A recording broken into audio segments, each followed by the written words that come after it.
세상에서 분주하게 이 소리 저 소리 듣고 이것저것 보다가 분주하게 나왔지만 오늘도 우리의 마음을 만져주셔서 하나님의 말씀이 들려지게 하시고 그리고 그 말씀이 내 심령 속에 와닿는 은혜의 말씀 되도록 역사해 주십시오.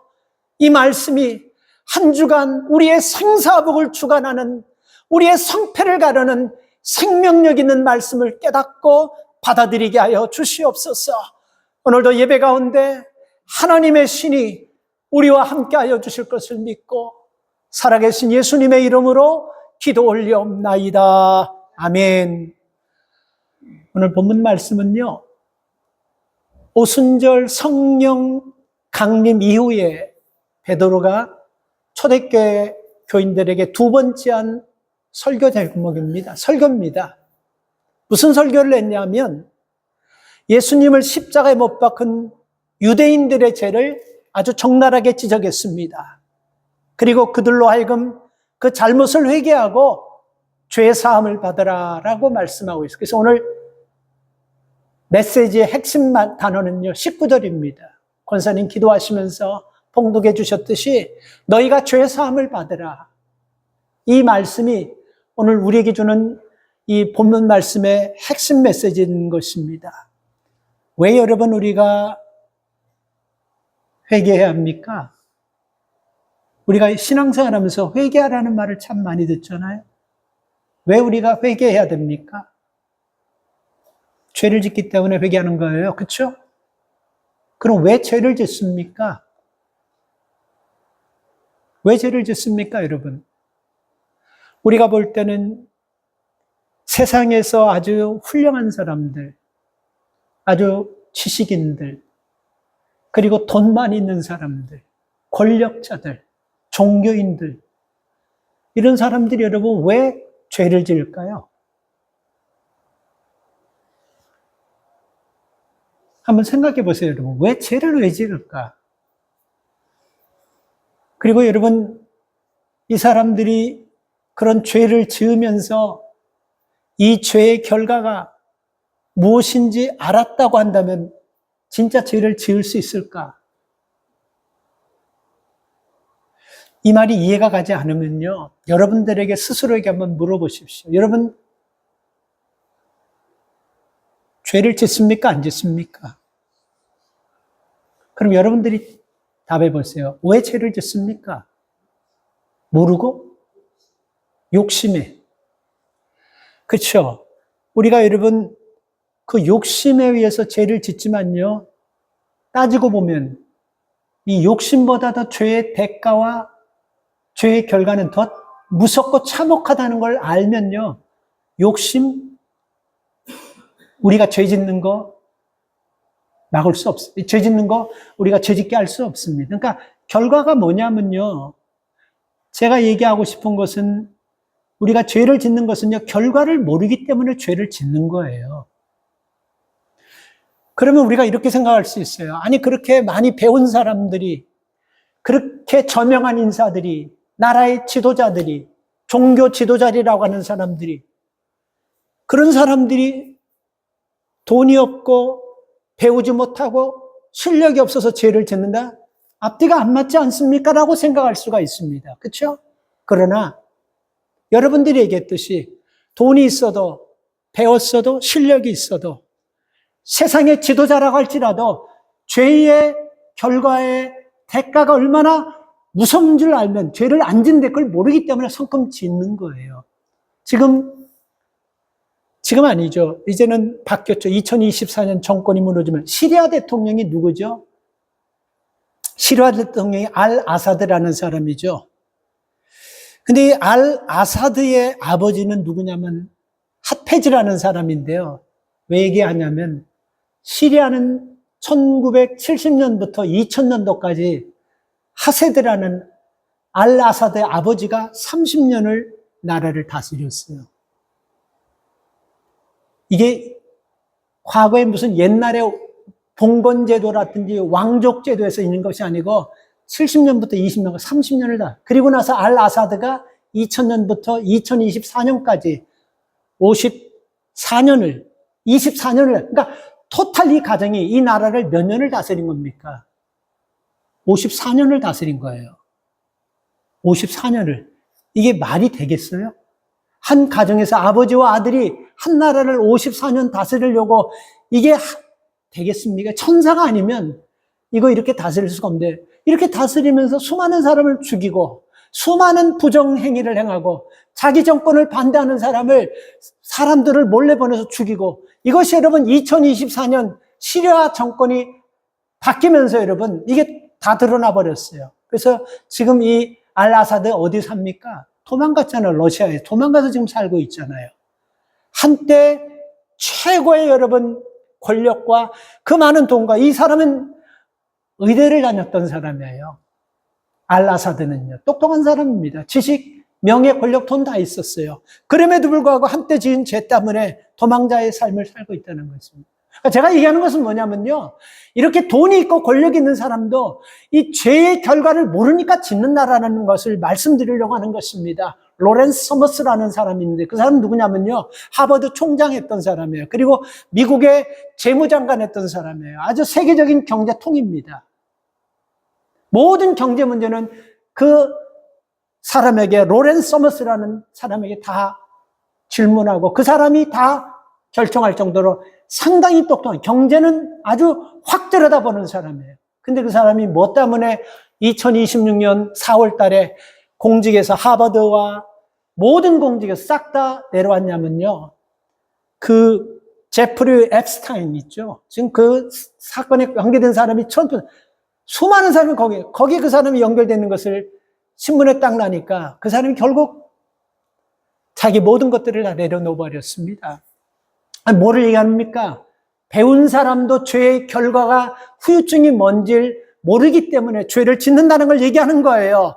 아주 오래전이지만요, 일본의 모리 총리라는 사람이 있어요. 참 일본 총리 역할을 잘했던 사람이에요. 근데 이 사람이 여러분, 총리 끝나고 나서 수십 년 뒤에 그 창녀촌에 들어가가지고, 대학생 때 그 창녀촌에 들어가서 못된 짓 하다가 경찰의 단속반에 걸려가지고, 그게 총리직 끝나고 나서 한참 뒤에, 그 존경받는 총리직을 내려놓은 다음에 한참 뒤에 그게 신문에 드러나가지고 그거 해명하라고 아주 초라해지는 그런 모습을 보였습니다.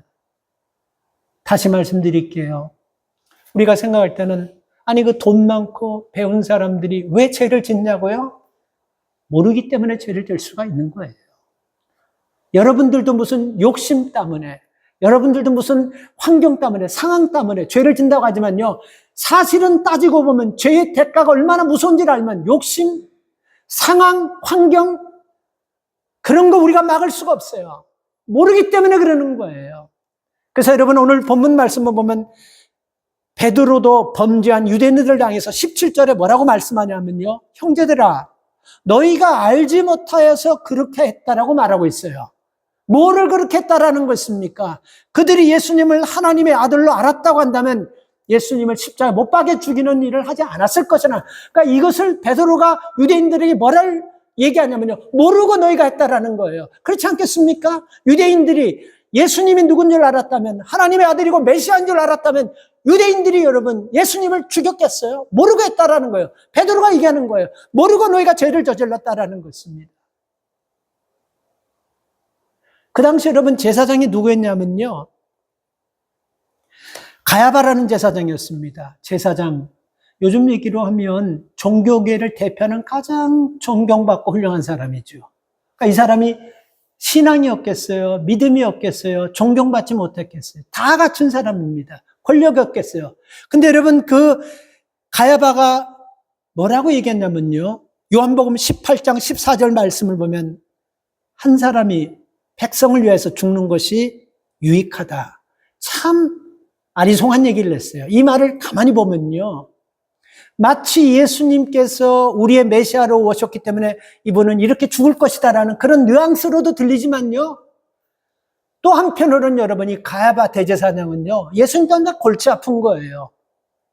그래서 여러분이 가야바는 만약에 당신이 메시아로 왔다고 한다면 성경의 말씀처럼 어린 양이 돼서 당신이 좀 죽어주십시오 하는 이런 뜻이 있는 거예요. 아주 묘한 얘기를 했어요.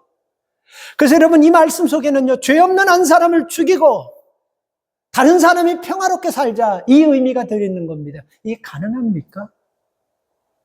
다른 사람 한 사람을 바보 만들어 놓고 한 사람의 인생을 완전히 망쳐놔버리고, 아니 한 사람 인생을 죽여놔버리고 우리가 평안하게 살자, 그게 이치가 맞는 겁니까?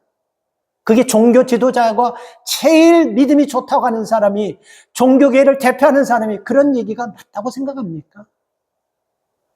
왜 이렇게 얘기할까요? 답은 하나예요. 죄의 대가를 모르기 때문에 그러는 거예요. 그러니까 이 얘기는요, 아무리 믿음이 좋은 사람도 죄의 대가를 모르기 때문에 이런 행동하는 거예요. 그러니까 우리도 아까 제가 질문했죠. 뭐 욕심, 아니에요. 정확하게 말하면, 직역하면 죄의 대가를 모르기 때문에 우리가 죄 짓는 거예요. 성경에서 가장 똑똑한 사람이 누굽니까? 예수님의 제자에 똑똑한 사람이 가룟 유다잖아요. 그죠? 가룟 유다가 여러분 무슨 죄 졌습니까? 예수님을 은30에 팔아버렸잖아요. 그죠? 그리고 나서 사도행전에 보면 결과가 뭐죠? 나무에 목을 매달아 자살하는 걸로 끝나요. 여러분 혹시 지저스 크라이스트 슈퍼스타라는 그 영화도 나왔고 오페라도 나왔고 그거 수많은 사람이 봤어요. 지저스 크라이스트 슈퍼스타. 이 뮤지컬 영화도 많이 나왔어요. 근데 그 부분에 보면요, 마지막 부분에 보면 내가 그 장면을 보면서 내 마음에 확 느껴지는 그 느낌이 뭐냐면요, 가룟 유다의 영혼이 살아나가지고 혼이 살아나서 예수님 앞에 막 흐느끼면서 이런 고백을 합니다. 한번 보신 분들 계세요? 왜 내게 말씀하지 않았습니까? Why didn't you tell me? 그것을 계속해서 반복해요. Why didn't you tell me? 왜 내게 미리 말해줘? 이 말은 뭡니까? 아니 예수님께서 돌아가셨다가 죽었다가 다시 부활할 것을 알았다면 내가 예수님 팔았겠습니까? 이 뜻이에요. 왜 내게 얘기하지 않았겠습니까? 왜 내게 미리 얘기하지 않았습니까? 이렇게 말하는 거예요.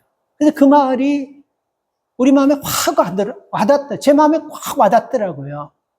왜 내게 미리 왜 얘기 안 했습니까? 했죠. 건성으로 듣는 거예요. 내게는 관계없이 있는 거예요. 예수님 몇 번 했어요. 내가 죽었다가 십자가에 못 박혀 돌아가셨다가 내가 부활할 거라고 몇 번을 얘기했습니다. 근데 건성으로 우습게 농담처럼 들어버리는 거예요. 그리고 나서 내가 이럴 줄 알았으면 예수님 팔았겠습니까는 이런 어처구니 없는 얘기를 하는 거예요.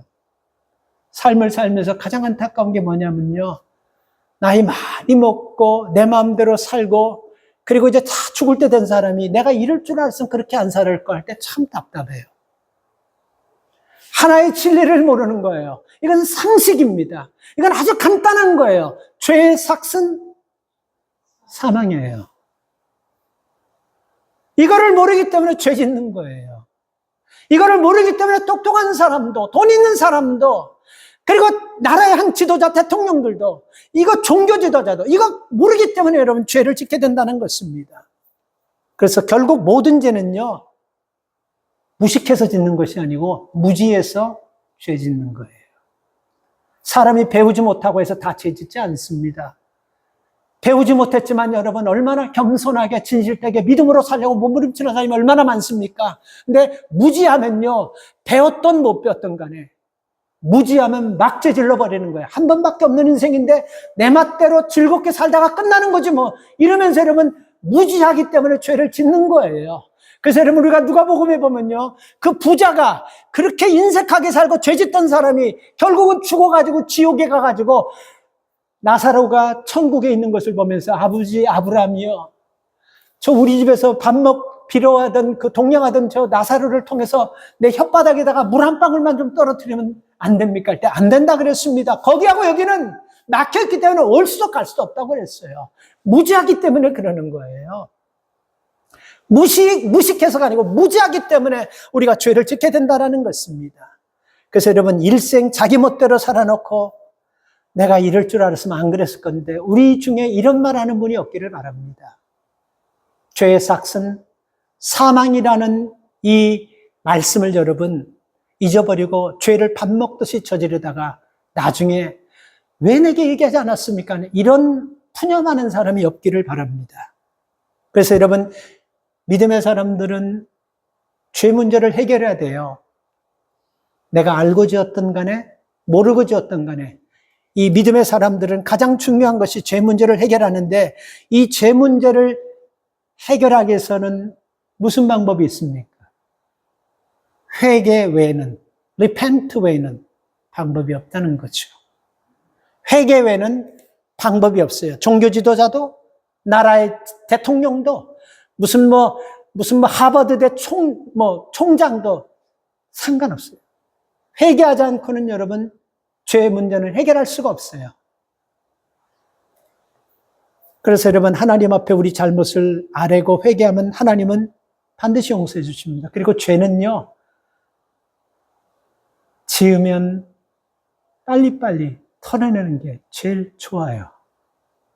이게 오래가면 오래갈수록 어떤 현상이 생기냐면요, 양심이 화인 맞아버리면서 죄를 죄로 생각지 않습니다. 혹시 여러분 중에 그런 분 없어요? 이게 무슨 죄냐고, 남들도 다 아는데 그거 죄입니다.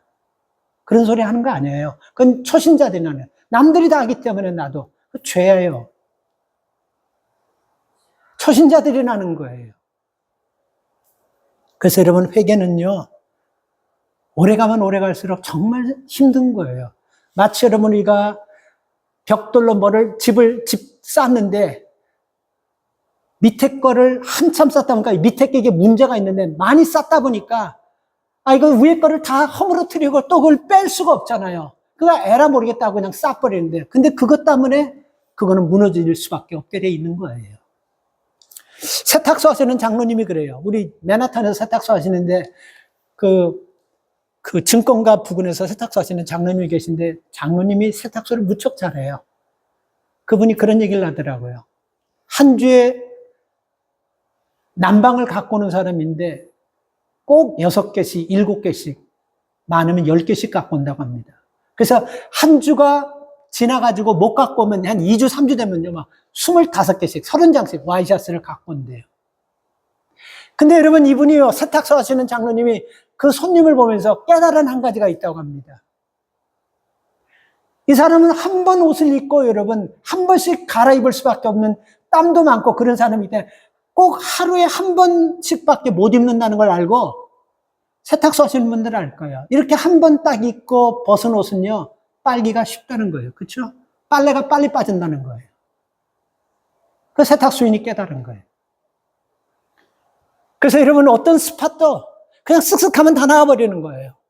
그런데 그 중에는요, 몇 주씩 입어가지고 목에 땀이 해가지고 누렇게 된 것들을 깨끗하게 빨아달라고 막 우기면서 다 빨았는데 이거 안 빠졌다고 막 그렇게 막 싸우는 사람 보면 참, 그냥 그 장로님이 난방 하나 사주고 싶은 마음이 든 적이 여러 번이 있대요.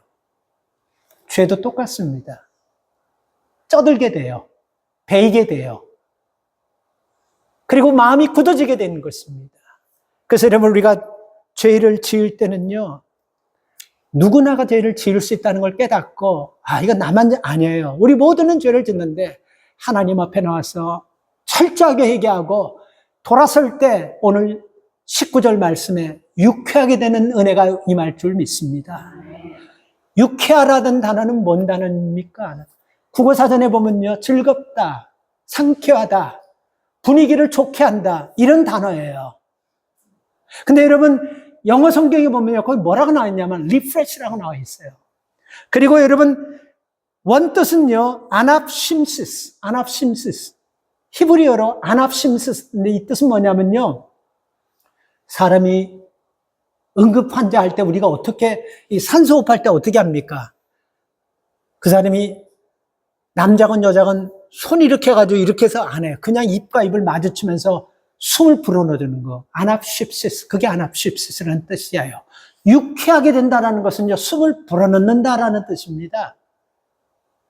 새 숨을 불어넣는다는 뜻이에요. 창세기 1장 28장에 보면요, 하나님께서 사람을 흙으로 만드셨어요. 그렇죠? 그렇게 나와 있고, 그리고 그 흙으로 만든 사람의 코에 생명을 불어넣으시니 사람이 된지라, 이렇게 나와 있습니다. 이게 하나님께서 첫 번째 창조예요. 그리고 두 번째 창조는 뭐냐면요, 죄를 지은 사람들이 하나님 앞에 돌아왔을 때 두 번째 창조가 이루어지는데, 그때 여러분 유쾌하게 된다, 이 뜻이에요. 그러니까 다시 한번 하나님의 영이, 하나님의 호흡을 거기 불어넣어가지고 그 사람을 살려낸다, 이 뜻이 여러분 유쾌하게 된다는 것입니다. 그러니까 우리가 유쾌하다는 그 단어가 오늘 주제고 굉장히 중요한 이 말씀의 핵심인데, 세상적으로 밝고 기분 좋고 이런 거 아니라는 것을 꼭 기억하시기 바랍니다. 죄를 회개했을 때 마음의 기쁨, 진정한 기쁨, 이게 여러분 유쾌하다는 뜻이라는 것입니다. 그래서 그리스도인들은요, 유쾌한 날을 바라보면서 사는 사람들이 그리스도인들이라고 말할 수 있습니다. 그래서 유쾌한 날을 세상에서 살 수 있는 방법은 죄를 지었을 때마다 묶여놓고 한꺼번에 한 번에 가서 털어내겠다는 것이 아니고, 작든 크든 운전하면서 가더라도 집에서 있더라도 생각나면 무조건 1초라도 10초라도 기도하면서 회개하는 모습, 이것이 여러분 성도의 모습이 될 줄 믿습니다. 회개하고 나면요 다르게 보입니다. 못 느꼈어요 여러분? 미워하는 사람을 놓고 잘못됐다고 회개하면요 그 사람에 대해서 다르게 보이는 것, 이게 회개예요. 회개하기 전까지는요 독불장군이에요. 유아독존이에요. 나밖에 없어요. 나만 몰라요. 근데 회개하고 나면요 다른 사람 보입니다. 다른 사람 입장 생각돼요. 회개하고 나면요 배려하고 싶은 마음이 생기는 거예요. 회개하고 나면요 우리 마음속에 내가 가치 있는 사람이라는 것이 느껴지는 것입니다. 그래서 우리는 믿음으로 사는 사람들이 하나님 앞에 나아갈 때 제일 첫 단계가 여러분, 우리 자신을 먼저 뒤돌아보면서 내가 알게 모르게 지은 죄가 있어요. 그것을 놓고 하나님 앞에 진실되게 회개하면서 먼저 예배 전에 하나님이 우리에게 주시는 유쾌한 은혜가 임하기를 주의 이름으로 축복합니다. 얼마 전입니다. 미래학자가 이런 얘기를 하더라고요. 앞으로 미래는 어떻게 될까? 근데 그 미래학자 얘기를 보면 사람들은 즐거움을 추구하는 시대가 될 것이다라고 얘기했습니다. 근데 그 말 뒤에 이런 설명이 붙여져 있어요. 그것이 옳은 것이냐 그른 것이냐, 그것이 유익한 것이냐 무익한 것이냐가 아니라 유쾌하게 할 것이냐 불쾌하게 할 것이냐, 이게 기준이 될 것이다라고 미래학자가 얘기했습니다. 그래서 배운 사람도 배우지 못한 사람도 부자도 가난한 사람도 학생도 청년도 장년도 전부 다가 유쾌하게 하는 일이라고 한다면 뒷감당할 생각도 안 하고 그 뒤에 무슨 결과가 오나 생각 안 하고 그 일을 하는 시대가 올 것이다라고 얘기하고 있습니다. 근데 오늘 성경은요 우리에게 어떻게 하는 것이 성도들이 유쾌하게 하는 삶인지를 아주 본문 17절부터 19절을 통해서 또렷하게 나와 있는데, 그 하나가 뭐냐면요 우리가 죄를 회개할 때 유쾌하게 된다라고 본문은 얘기하고 있습니다. 그래서 사람은 누구나가 다 행복하고 유쾌하게 살기를 원하지 않습니까? 그런데 여러분 우리 마음을 한번 가만히 보세요. 우리 마음에는요 유쾌하고 행복하게 살 수 없는 이런 것들이 죄를 통해서 들어와가지고 이것이 자꾸 우리를 여러분 힘들게 합니다. 그래서 겉은 웃지만 속은 우는 거, 이건 유쾌한 삶이 아니죠. 가식적인 삶이죠. 그래서 여러분 우리가 유쾌하게 살기 위해서는요 성경은 우리에게 분명히 회개할 때 유쾌하게 된다는 이 말씀, 이거는 특정인들만 2000년 전에 그 몇몇 사람들에게만 준 것이 아니고 오늘 예배하는 우리 모두에게 주신 말씀이라는 것입니다. 그래서 유쾌하게 사는 사람은 문제가 하나도 없는 사람이 아니고 문제를 하나님께 온전히 맡길 줄 아는 사람, 잘못했을 때는 회개하고 내게 상처 준 사람을 용서하고 또 내가 용서받을 때는 감사하는 사람. 그래서 여러분 우리 마음을 한번 돌아보시기 바랍니다. 내 마음을 돌아보세요. 남 마음 보지 마시고 하나님께 회개할 것은 없는지, 아직도 용서해야 되는데 용서하지 못하고 사는 사람은 없는지 하나님 앞에 내려놓을 때요 그때 하나님께서 주시는 유쾌한 은혜가 우리의 삶에 임할 줄 믿습니다. 옛날에 여러분 옛날에 국민학교 다닐 때 그 벽 같은데 이런 글들이 써 있는 거 보신 적 많을 거예요. 자수하에서 광명 찾자.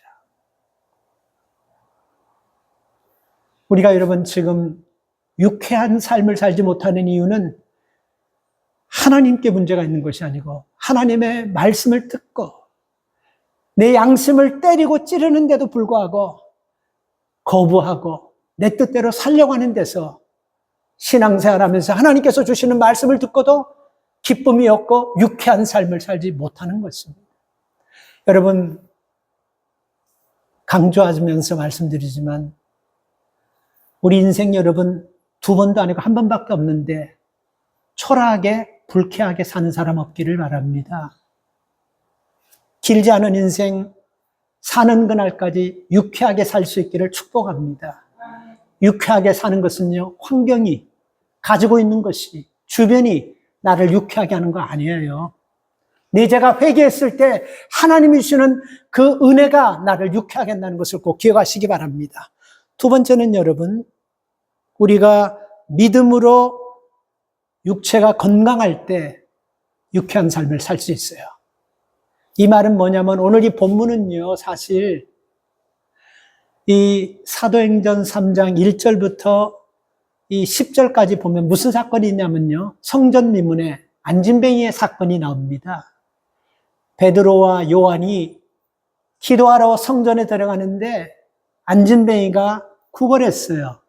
그 구걸할 때 베드로가 가진 것이 없었습니다. 그때 베드로가 그 안진뱅이를 보고 뭐라 그랬죠? 내게는 금도 없고 은도 없지만 나사렛 예수 그리스도 이름으로 내가 너에게 명하노니 일어나 걸으라. 자, 여러분, 안진뱅이가 유쾌하게 살 수 없었던 이유는 뭡니까? 여러분들이 만약에 신앙생활 잘하고 믿음 좋다고 하지만 안진뱅이로 수십 년을 살았다고 한다면 유쾌할 수 있겠어요? 그렇죠? 유쾌할 수 없어요. 이 안진뱅이가 여러분 왜 유쾌하지 못했습니까? 건강 때문에 유쾌하지 못했어요. 근데 이 건강을, 이 안진뱅이를 누가 일으켰습니까? 16절에서 예수님께서 일으켰다라고 말씀하고 있어요. 그 예수님이 누굽니까? 15절에서 부활하신 분이라고 말씀하고 있어요. 바로 이 믿음이 여러분, 모든 질병으로부터 하나님께서 우리를 일으키실 때 우리가 영적으로, 정신적으로, 육체적으로 건강이 회복될 줄 믿으시기 바랍니다. 세상은요, 정신도 건강해야지만요, 영도 건강해야 되고 육도 건강해야 됩니다. 정신, 그 다음에 영혼, 육신은 따로따로 나눠져 있는 것이 아니고 싹 다 붙어 다녀요. 그래서 여러분, 정신이 데미지를 받으면요, 반드시 영혼이 병들게 돼 있고, 영혼이 병들면요, 반드시 믿음이 병들게 돼 있어요. 사람이 몸이 병들게 돼 있습니다. 그래서 요한일서 2장 13절 말씀인가요? 2절 말씀인가요? 요한일서 3장 2절 말씀에 보면요, 영혼이 건강하고 잘 돼야지 육신이 강건하고 잘 된다, 이렇게 말씀하고 있습니다. 그래서 여러분은 육체도 건강해야지만 영혼도 건강해야 돼요. 여러분이 영혼이 병들었다는 것은 무엇을 얘기하냐면요, 아마 여러분 기억하시는 분이 있으신지 모르겠네요. 오래전에 한국 현대그룹의 정주영 회장님인가 그럴 거예요. 그분이 대통령 나간 적 기억하세요? 대통령 나가기 전에 대한민국에서 최고로 점을 잘 치는 사람에게 찾아갔는데, 찾아가서 내가 대통령이 되려고 하는데 될 수 있냐 물어보니까 그 점쟁이가 갑자기 옷을 싹 갈아입고 몸 단장을 딱 하더니 큰 절을 하면서 정도령님은 대통령 될 겁니다. 그래서 진짜 대통령이 될 줄 알고 국방부 장관, 외무부 장관, 내무부 장관, 농수산부 장관, 교통부 장관, 뭐 어느 나라의 외교관까지 싹 다 내각을 꾸려놓고 대통령 될 줄 기다리고 있었어요. 근데 당일날 대통령 투표 출구조사하는데 이게 말도 안 되게 표가 안 나오려고요. 그래도 불구하고 내가 대통령 될 줄 알고 쭉 그렇게 내각을 꾸려놓고 기다리고 있었어요. 근데 끝나고 나서 그때부터 현대는 불행해지기 시작했습니다. 김영삼 대통령이 얼마나 현대를 파고들면서 한지 그때부터 현대는 흔들리기 시작했어요.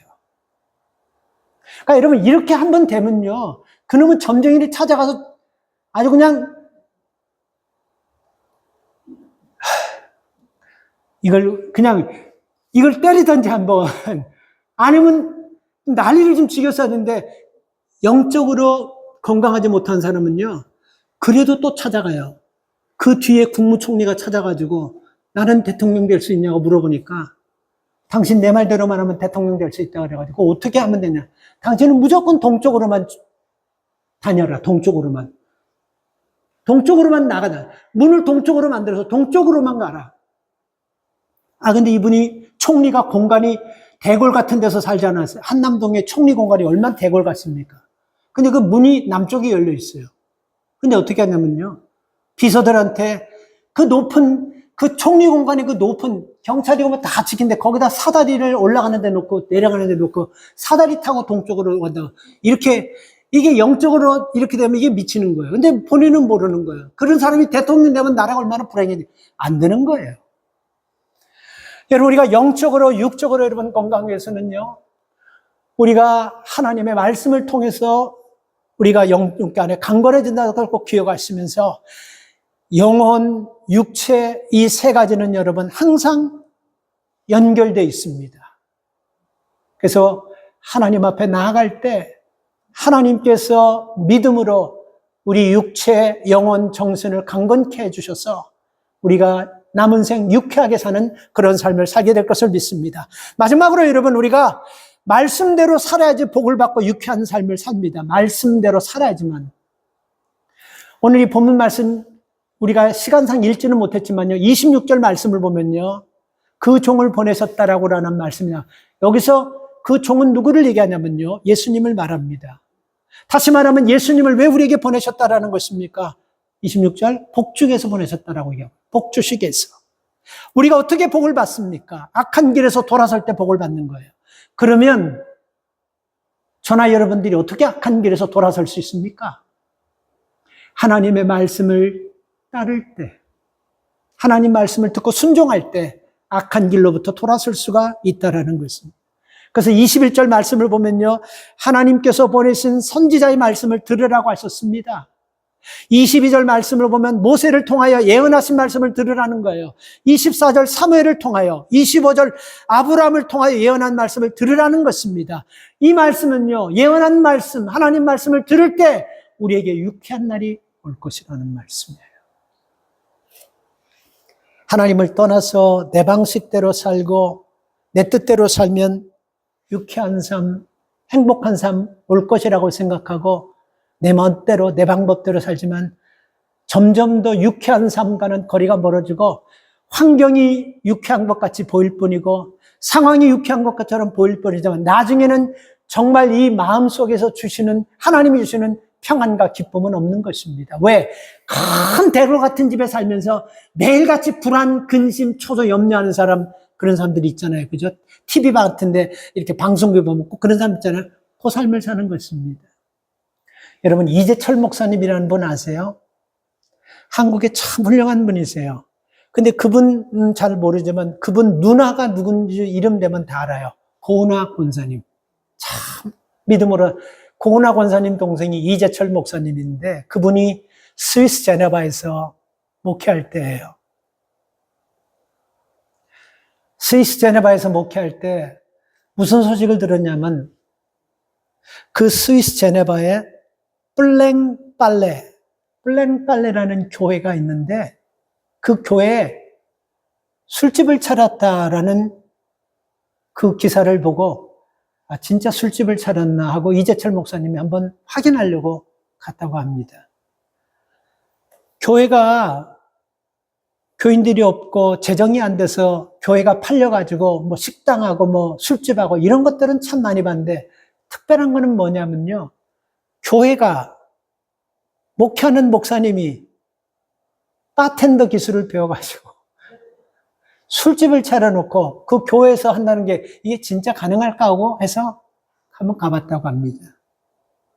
근데 가셔서 딱 보니까 이건 뭐 술집이라고 했지만 술집 같지도 꾸며놓지도 않고 그리고 또 이게 교회라고도 또 볼 수 없는 것이 그 200년 된 전통 있는 블랭빨레 교회가 중간에 카텐 하나를 두꺼운 거를 딱 쳐놓고 주일날 되면 카텐을 탁 열어 제쳐서 성전이 되는 거예요.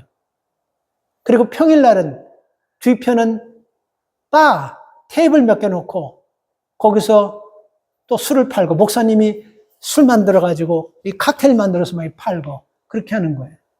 그래서 그날 가서 그 목사님을 한번 보러 이재철 목사님이 갔는데 목사님이 일찍 좀 퇴근했대요. 그리고 나서 다른 바텐더 한 사람이 열심히 술을 흔들면서 만들고 있고 그 청년들이 몇 사람이 거기 의자에서 술을 먹고 있더래요. 하참 그걸 보니까 희한하기도 하고 참 신기하기도 하잖아요. 그래서 그 바텐더 그 사람도 그 교회에 나오는 사람인데 그 왜 이렇게 뒤에다가 이렇게 술집을 차린 이유가 뭡니까? 할 때 그분이 목사님이 이런 취지로 만들었다라고 얘기하는데 뭐냐면 젊은 사람들이 교회를 떠나니까 젊은 사람들 교회를 좀 부르려고 술집을 만들었대요. 그래서 그 목사님 물어봤대요. 이 술집 만들고 젊은 사람들이 몇 명이나 들어왔습니까? 아직은 한 명도 안 들어왔지만 들어올 거라고 목사님이 생각하면서 우리가 지금 하는 겁니다. 여러분 조금 아이러니하지 않습니까? 어떻게 보면요. 젊은 사람들이 돌아올 수만 있다면 술집 아니라 더한 것도 글쎄 이게 괜찮을까 모르겠지만 안 되는 거예요. 최영미 권사님이 고개를 아주 쌩하고 흔들어 버리시네요. 이건 저는 어떤 일이 있어도 이건 못하는 거예요. 그러면요. 한 사람이. 그리고 여러분 만약에 우리가 진짜 여러분 교회가 들어온다고 한다면 아마 이 교회 안에 별 희한한 일들이 다 생길 거예요. 노름에 빠진 사람들을 교회로 데리고 오게서 슬롯 머신 기계를 쫙 설치하는 수밖에. 그리고 블랙잭 할 수 있는 테이블을 다 놓고 노름에 빠진 사람들 들러놓고 그렇게 여러분 해도 되는 거 아니겠어요? 그렇죠? 그리고 골프 좋아하시는 것 때문에 골프 때문에 교회 못 나오신 분들은 미니 골프장 본당 뒤에다 하나 만들어가지고 그래서 할 수 있고 다 이유가 있는 거예요. 이거 왜 그렇게 하냐면 잃어버린 사람들 구원하기 위해서. 그런데 여러분 우리가 마태복음 24장, 23장 보면 예수님께서 성전을 화딱 뒤집어 엎어버린 사건이 나오지 않습니까? 그죠? 그때 거기 여러분 술집 아니었어요. 술은 안 팔았어요. 그리고 마작 이런 갬블링 기계도 없었어요. 그리고 거기는요, 보십시오. 에스겔서 37장에 보면요. 에스겔서 37장에 보면 그 어떤 골짜기에 수많은 마른 뼈들이 쫙 있습니다. 근데 하나님께서 에스겔 선지자에게 보고 뭐라 그러냐면 야, 이 마른 뼈들 때문에 참 이거 어떻게 하면 되겠느냐. 성전 안에다가 무덤 만들라고 말씀하지 않았어요. 그렇죠? 무덤 만들라고 말씀하지 않았어요. 그리고 하나님께서 뭐라고 말씀하신다면요. 이거 어떻게 하면 살릴 수 있겠냐 했을 때 에스겔은 나는 알 수 없지만 하나님께서 아십니다. 이 말은 뭡니까? 이 마른 뼈들같이 생긴 인생들 살릴 방법은 세상에 없다는 것입니다. 그런데 하나님께서 말씀하시면 될 줄 믿습니다. 그리고 에스겔 선지자가 하나님 말씀을 받아가지고 그 널저를 뻗어져 있는 그 마른 뼈들을 놓고 하나님 말씀을 대언할 때 그 죽었던 마른 뼈들이 뼈다구들이 서로 맞춰가면서 그 사람들이 뼈가 맞아 돌아가면서 사람이 구실하고 핏줄이 흐르면서 하나님의 큰 군대가 되었다라고 말씀하고 있지 않습니까? 여러분 이 말씀 뭡니까? 우리가 여러분 하나님의 말씀을 떠나가지고 우리 방법으로 내 생각 가지고 잃어버렸던 사람들을 들어오게 하고 떠났던 사람 들어오게 하려고 하면서 막 술집 차려놓고 슬롯머신 막 갖다 놓고 막 이런 벨런 거 다 갖다 놓고 이렇게 하는 것은요. 내가 에스겔 골짜기 있는 사람들을 내 힘 가지고 세우겠다는 것과 똑같은 것입니다. 그렇지 않습니까? 그죠? 뭘로 세울 수 있습니까? 하나님의 말씀이 들어오면 세워집니다. 하나님의 말씀이 들어오면요. 유대인들이 예수님을 죽여놓고 이게 우리가 잘못했는데 우리가 모르고 했다라고 할지라도 말씀이 들어오면요. 우리가 잘못했다는 걸 깨달으면서 회개하게 된다는 것입니다. 그래서 여러분 하나님의 말씀을요. 거북하게 여기지 마세요. 불편하게 여기지 마세요. 이거 어쩌면요. 아무 생각 없이 듣고 있다가 마치 가룟 유다의 영혼이 나중에 일어나가지고 주님 앞에 피를 토하면서 내가 듣지 못했습니다. 왜 내게 말해주지 않았습니까? 우리가 이런 소리 할 수 있는 사람들이 굉장히 많습니다. 돌아가는 세상 한번 가만히 보세요. 우리가 돌아가는 세상 보십시오. 저는 지금 참 안타깝게 생각하는 것이, 아니 전쟁은 말이야 이스라엘이 이란하고 했는데 전쟁 당사자인데, 지금 여러분 전쟁이 이란하고 누구 전쟁이 됐냐면 미국과의 전쟁이 돼버렸어요. 아, 이스라엘이 왜 네타냐후 총리가 얄밉냐면요, 묘하게 생겨가지고 어떻게 그 전쟁 당사자 나라가 지금 이란하고 전쟁하면서 쓴 돈은 얼마냐면 115억 달러. 그게 한국 돈 15조 정도가 된다고 합니다. 그런데 전쟁 당사자라는 미국이 여러분들이 낸 세금 가지고 지금 쓴 게 1,000억 불이 넘었어요. 그러니까 1,000억 불이 100조가 넘었다라는 거예요. 이게 몇 배입니까 이게 지금이요. 전쟁 당사자는 쏙 빠져버리고. 그래서 얻은 게 뭐가 있습니까? 지금 여러분 러시아하고 우크라이나 전쟁 보세요. 이게 지금 어떻게 할 겁니까? 8월 달만 여러분, 우리 8월 달만 들어도 지금 인도네시아와 콜롬비아의 강진으로 얼마나 7.7, 7.4로 얼마나 많은 사람이 죽었습니까? 지금 세상에 돌아가는 여러분 자연재해 보세요. 권사님 기도하셨지만 자연재해로 수많은 사람이 죽으면서 예상하지 못한 엄청난 일, 이게 왜 이런 일이 생깁니까? 한번 생각해 보세요. 왜 이런 일이 생기냐고. 우연일까요? 경고로 들으셔야 됩니다. 왜 우리가 경고로 들어야 되냐면 믿음의 사람들이기 때문에 그러는 거예요. 예수님께서 말씀하셨어요.